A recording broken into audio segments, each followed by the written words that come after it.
Hello again, fellow clackers. Let's talk ultra portable.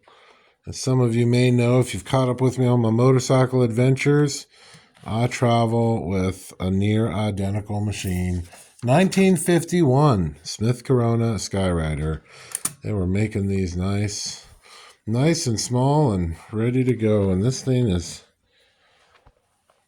looking pretty good. A few good wear and use marks from people resting their hands or having a good time. No major cosmetic issues. Let's put it through some tests. Let's see how it treats us. Reconditioned rubber, ready to go.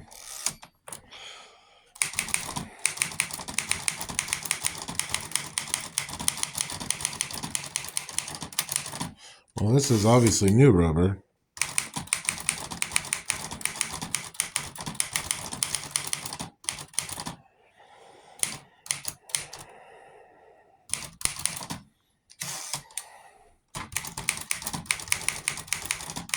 New rubber on this platen.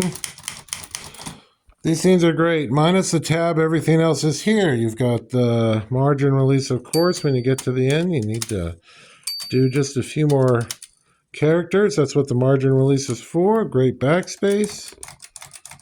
Nice and easy. Of course, the shift lock. Great keyboard. Hunter green. This great vintage brown. 1951 Smith Corona Skyriter. And again, this is a machine. This is the only machine I've learned that can put up with the punishments of riding on the back of my motorcycle. It does real well. Instead of having a case that comes with it, as most of our machines come with cases, it has a hood case that pops over it. So it's nice and compact. I think less than 10 pounds. Oh, wow, pretty light. That nice soft hit, that's how a typewriter is supposed to feel. Guess where you can find this guy? Typewritermuse.com. Let's do a virtual appointment if you happen to not be in the area. If you are, we're in the Riverside, California, right in the middle of Southern California. Don't forget to like and subscribe, as they say. Thanks for letting me share.